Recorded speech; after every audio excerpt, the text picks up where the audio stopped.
Hello everybody, this is Aditya and I am first year MBBS student. और आज के video का टॉपिक है यार, टॉपिक क्या है, एक फीलिंग है जो भी लगभग 80% ऑफ द स्टूडेंट्स के अंदर आ जाती है जो भी प्रिपरेशन कर रहे हैं कि भैया अब तो नीट इम्पॉसिबल है। शायद 80% से ज़्यादा नंबर होगा वो, इवन सिलेक्शन वाले स्टूडेंट को भी कुछ कुछ को लगता है। तो यार क्यों लग रहा है, मैं इस पर बात नहीं करूँगा। उसके बजाय मैं एक चीज़ पे बात करूँगा कि तुमने ऐसी क्या क्या गलतियाँ की जो आज तुम्हारी ये कंडीशन बनी है। वो है जी तुम्हारी मिस्टेक्स जो तुमने की अभी तक, और उन मिस्टेक्स से सीखेंगे हम लोग। एंड उस मिस्टेक के लिए हम अभी क्या कर सकते हैं जिससे हमारा सिलेक्शन बच सके। हम कुछ तो ऐसा रास्ता होगा जिससे हम उन मिस्टेक्स जो हमने पास्ट में करी उसके बजाय हम अभी बच सकते हैं। ऑब्वियसली चीज़ें हैं यार, देखो लास्ट वाली मिस्टेक का मेरे पास कोई हल नहीं है। जो जिसने लास्ट वाली मिस्टेक कर दी है जो मैंने यहाँ पे लिखी है वो भूल जाओ भैया, सिलेक्शन तुम्हारा नहीं होने वाला। वो थोड़ी सी अजीब सी है भाई, वो एकदम ही गए गुजरे स्टूडेंट्स का हाल है, ठीक है। लेकिन तुम गए गुजरे नहीं हो, मोस्ट ऑफ द गए गुजरे नहीं होगे, तुमने थोड़ी बहुत तो पढ़ाई करी होगी। तो उनसे बात करता हूँ, ध्यान सुनना। पहली मिस्टेक ये होगी कि तुमने सब चैप्टर साथ ही साथ रिवाइज नहीं किए, या किए भी तो टेस्ट दे के भूल गए। Is it true? मुझे पता है तुम में से ये लगभग 90% लोगों का ये हाल होगा। मैं श्योर हूँ जो वीडियो देख रहे हो, ठीक है ना। बहुत कम ही ऐसे होगे जो टेस्ट देखे भी उसको याद रखे होगे, या फिर तुमने हर चैप्टर को अच्छे से रिवाइज किया होगा जैसे जैसे मैंने बताया था स्टार्टिंग में। इस चीज़ के लिए मैं फुल्ली श्योर हूँ, मुझे पता है तुम्हारा हाल, ठीक है ना। दूसरी चीज़ ये है, हर टेस्ट की एनालिसिस नहीं की या काम चोरी तो की है भाई। ध्यान सुनना, तुमने हर टेस्ट में तुमने कुछ टेस्ट तो छोड़े, या फिर छोड़ा कि यार आज वाले इस टेस्ट की एनालिसिस नहीं करते हैं, बाद में करेंगे, ऐसे कर करके तुमने बहुत सारे टेस्ट की एनालिसिस को छोड़ा है। नहीं छोड़ा, वेल एंड गुड, बट अगर छोड़ा है तो ये एक गलती थी भाई जिसकी वजह से तुम्हें आज ये फीलिंग आ रही है। तीसरी मिस्टेक ये है भैया, शॉर्ट नोट सबके नहीं बनाए। तुम्हें लगा कि यार ये वाला चैप्टर तो हमें अभी याद हो गया है, याद रहेगा, शॉर्ट नोट्स इसके नहीं बनाते, फालतू में टाइम वेस्ट होगा। वह अगर तुमने बनाया है तो बहुत अच्छी बात है, नहीं बनाया तो तुम्हारी ये एक गलती थी जो तुमने करी थी, ठीक है। शॉर्ट नोट्स नहीं बनाए। अब आते हैं, और मैंने एक चीज़ कहा था एनसीईआरटी 4-5 बार पढ़ो, लेकिन तुम्हें क्या लगा, तुम्हें ये लगा कि भैया यार 2 बार एनसीईआरटी पढ़ ली, एनसीईआरटी कितना और याद कर लेंगे, ठीक है ना। मैंने तो कहा था 4-5 बार पढ़ने को, मैंने तो कहा था 5-6 बार पढ़ो जो जो चैप्टर मुश्किल हों थोड़े से। लेकिन तुमने थोड़ा सा अपना दिमाग यूज़ किया और एनसीईआरटी को कम बार पढ़ा, जिसकी वजह से तुम्हारे बायो में अच्छे नंबर नहीं आ रहे हैं, इनऑर्गेनिक में अच्छे नंबर नहीं आ रहे हैं। समझ रहे हो मेरी बात को? तो ये भी तुम्हारी मिस्टेक है। देखो ध्यान से, और एक चीज़ सुन लो यार, इनमें से तुम्हारी अगर कोई मिस्टेक्स मैच खाए ना उसे एक्सेप्ट करना प्लीज़। उसके आगे मैं तुम्हें चीज़ें बता दूंगा। ये सब अभी ऐसे ही जो ऊपर की सभी मिस्टेक्स मैंने बताई ना, ये सभी सिलेक्शन की प्रोबेबिलिटी में आराम से इन सभी का सिलेक्शन हो सकता है। इनने कोई बहुत बड़ी गलती नहीं की, बहुत बड़ी गलती वाले नीचे आ रहे हैं। इसके बाद टेस्ट ही नहीं दिए, ठीक है, इनकी भी प्रोबेबिलिटी चलो बन जाएगी। बैकलॉग है थोड़ा बहुत, इनकी भी चलो मान लेता हूँ प्रोबेबिलिटी बन जाएगी। जो लास्ट में ना भैया हमारी किताब नहीं खोली है, ये एनसीईआरटी आप कुछ बता रहे थे ये क्या होता है, तो भैया हाथ जोड़ता हूँ यार, तुम वीडियो बंद करो चले जाओ, अगले साल आना तो ही तुमसे कुछ हो पाएगा, ठीक है ना। अब बस इनको छोड़ के ऊपर वालों की सभी मिस्टेक्स का हल होता है। थोड़ा हार्डवर्क मांगता है, थोड़ा पेशेंस मांगता है, एंड थोड़ा टाइम मांगता है, जो कि तुम्हारे पास अभी है ठीक ठाक सा। ऐसा बस उनको छोड़ दो जिनने बिल्कुल ही नहीं पढ़ा, मतलब 1% भी सिलेबस नहीं किया। वो यार मैं उस पर फिर कुछ नहीं बता सकता, मैं झूठी होप नहीं देता कभी भी।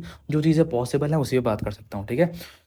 तो अब आता हूँ नेक्स्ट चीज़ पे। जो पहला पॉइंट था कि रिवीजन नहीं किया, तो रिवीजन से रिलेटेड जो मैंने यहाँ पे पॉइंटर्स लिख रखे हैं, हमेशा मैं यही बोलता हूँ कि यार एक प्रायोरिटी ऑर्डर बना लो अपने चैप्टर्स का। जो तुम्हारे वीक हैं, जो तुम्हारे वीक हैं उसे सबसे ऊपर रखो, जो तुम्हारे स्ट्रॉन्ग है सबसे नीचे रखो। समझ गए कैसे प्रायोरिटी ऑर्डर बनाना है?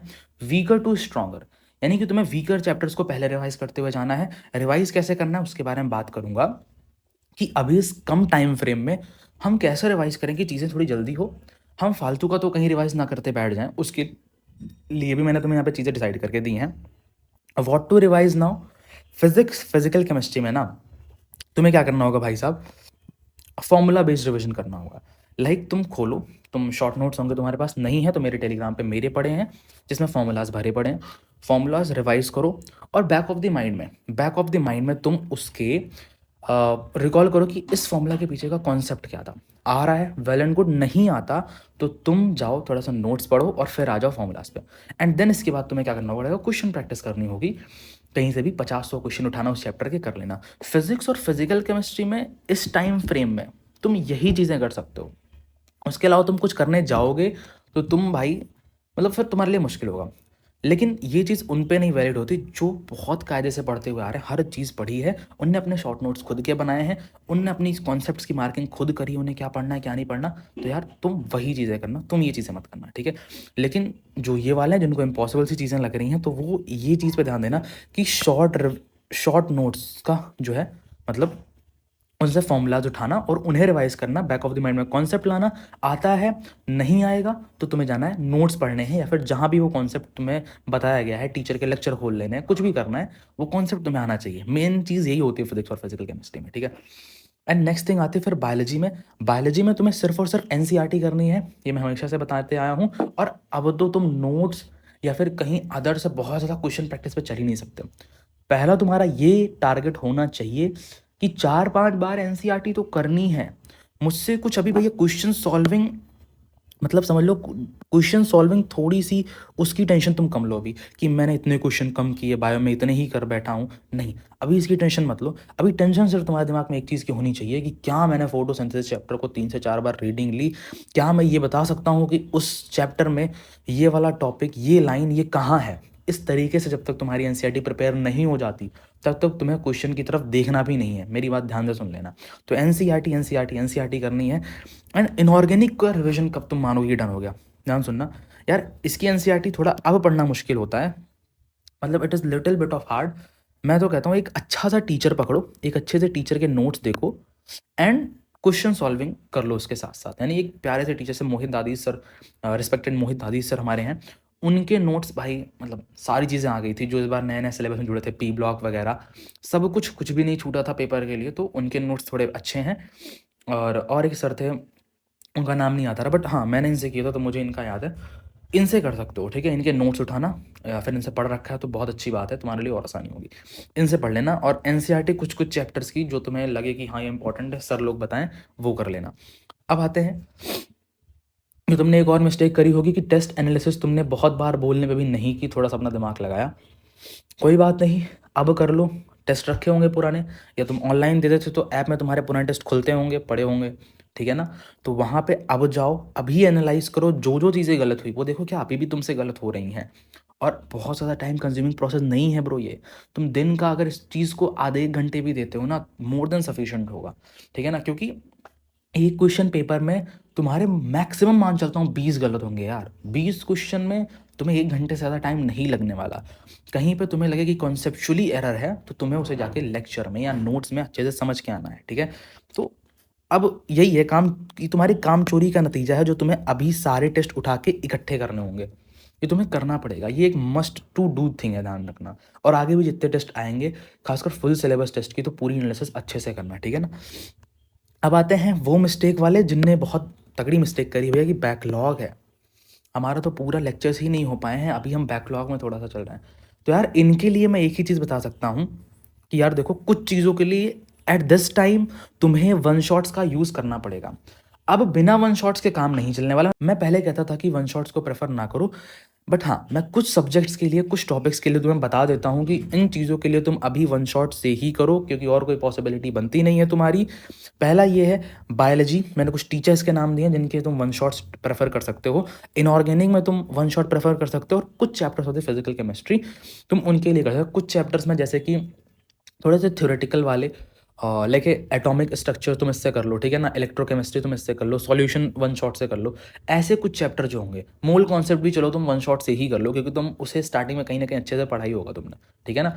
तो वन शॉट से ये कुछ कुछ चैप्टर फिजिकल केमिस्ट्री के तुम सही से कर सकते हो, ठीक है ना। तो ये ध्यान रखना। और फिजिक्स में क्या करोगे, एज ऑलवेज फिजिक्स में तो देखो यार वन शॉट से काम बनता नहीं है, बट हाँ कुछ तो छोटे लेक्चर्स चाहिए होंगे, तभी तुम्हारा बैकलॉग भी कंप्लीट होगा और साथ ही साथ अच्छे से पढ़ पाओगे। उसके लिए ये है, मेरे टेलीग्राम पे यार लिंक है MR सर के क्रैश कोर्स के टेलीग्राम की, जहाँ पे उनके क्रैश कोर्स में मिल जाते हैं। द ओनली थिंग जो मैं हमेशा से प्रेफर करता हूँ यार, बहुत काम की चीज़ है मेरे भाई। तुम भले ना मानो, तुम्हें लगेगा क्वेश्चंस कम हैं, लेकिन जितने हैं वैलिड क्वेश्चंस हैं।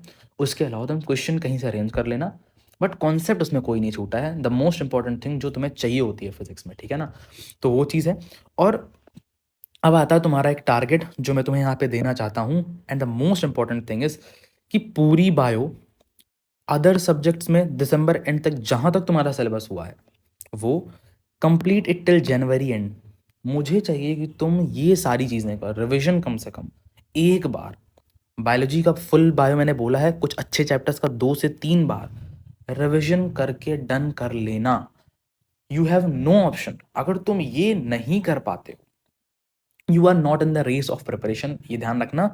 मतलब एक चीज़ तुम्हें यहाँ पे थोड़ी सी मैं ढील दे देता हूँ कि चलो हाफ ऑफ दी इन सब में, मतलब बायोलॉजी को छोड़ के बाकी का तुम हाफ ही सिलेबस कर पाते हो जनवरी एंड तक, बस इससे ज़्यादा कुछ नहीं कर सकता। हाफ ऑफ द सिलेबस भी अगर तुम जनवरी एंड तक कर पाते हो, you are in the race of selection.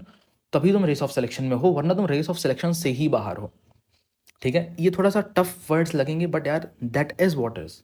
ठीक है ना, यही होगा अगर तुम नहीं करते हो। ठीक है, समझ गए बात को।